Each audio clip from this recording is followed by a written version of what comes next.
It's 8 o'clock. Friday night. The dog's in bed. So are the kids. It's time to crack a coldie. With me, Asher Newton. This week, there've been a lot of big things happening in beer news. New breweries open. New beers created.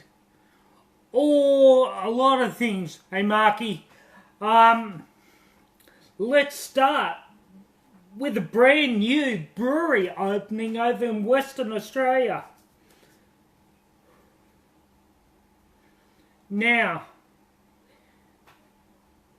the Other Side Brewing Company, who started off renting premises to brew, in fact they were gypsy brewers, they used other people's stuff, are now opening a second brewery over in Fremantle. So they've got one in Melbourne, and now they're opening a second one in Freo. The whole idea about the second brewery, they're going really good, is that they will make an entertainment hub. So it'll be food, it'll be beer, it'll be entertainment, all rolled into one place. Sounds like a festival to me. Well done, Other Side. Also, there's a new beer out by Bench Spoke. Yeah, Bench Spoke Brewing out of Canberra. Now, Tracy Margaret, one of the owners and a specialist brewer, has created a concoction. A raspberry wheat beer. Refreshing but tart, apparently. Refreshing but tart. She's brought that beer out on the 1 year anniversary of the yes vote. So all those who voted yes, this is a celebration beer for you. Yeah. So we've got a new brewery, a new beer, and plenty of beer jobs going this week. Bigford Group. Matt's mates at Bigford. G'day Gav, how are you mate? Good to have you on the show first time. Bigford have a beer brand manager. Full time. So Bigford, Gav, if you don't know, a parent company to a heap of fakers like Vox, Foxtail. They also make a few cordials and other things.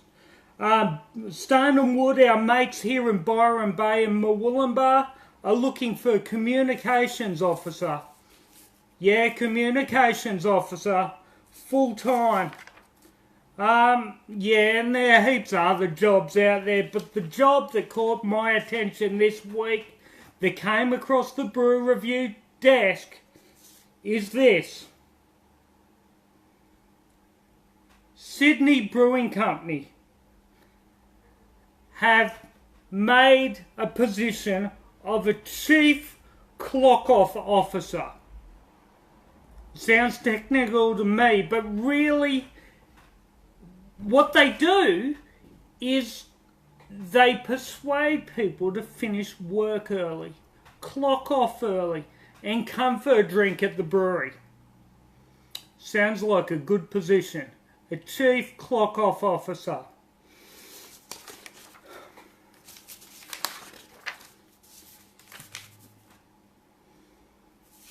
Yeah, so that's the news for this week. Now, as I said, I went across the ditch this week to get a beer. Mate, if there was a chief, Marky's asked whether there's a chief tasting officer required.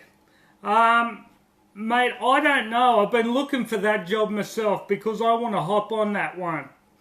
G'day Cole, how are you mate? Good to have you on board.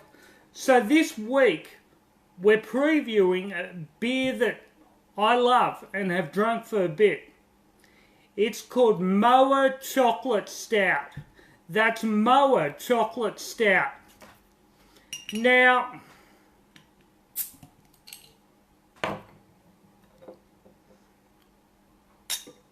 I have drunk this before quite a few times, guys, and I can tell you, it's just like a chocolate milkshake, only beery.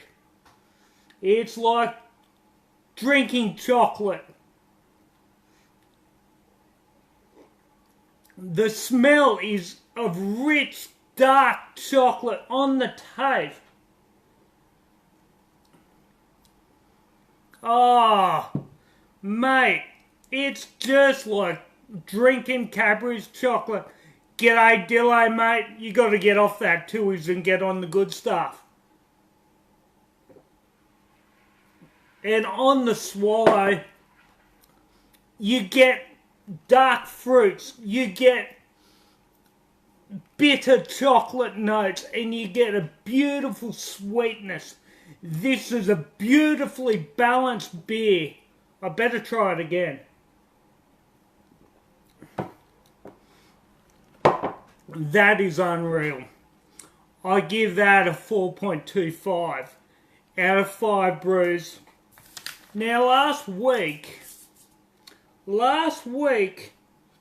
we looked at what was an imperial stout, and we found that the stout story started with another black beer called a porter. So my inquiring mind thought, okay, so we know that stout, extra stout, made by Guinness, and imperial stout started with the porter. So where did the porter come from? So,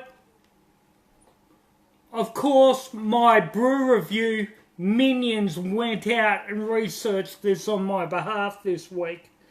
And what we found was that the porter was a bit of a mixture to begin with. It was mixing old brown sour ale with,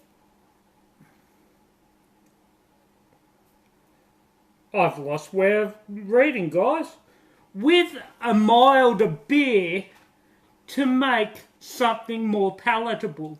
So they were saving chucking out beer, basically, trying to bring it back so they could drink it. But the original porter was born in the 1700s. Now there's two different types of porters. Well, there's more now, but two main types. You have your browns and you have your robust porters. Now, the brown porter is more malty and hoppy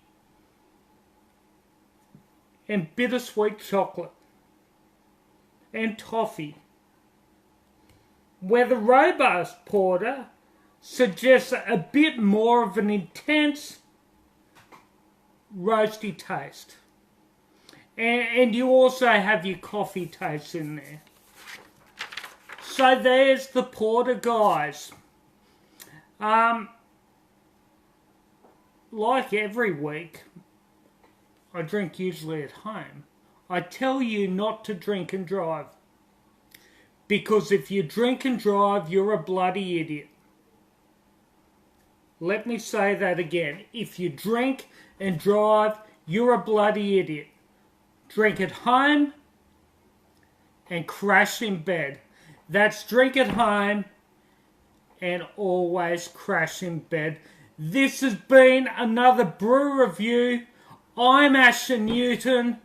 I'll see you at the same bat time, the same bat channel or beer channel next week, 8 p.m, 7 o'clock. join me for the brew review. See ya. Bye.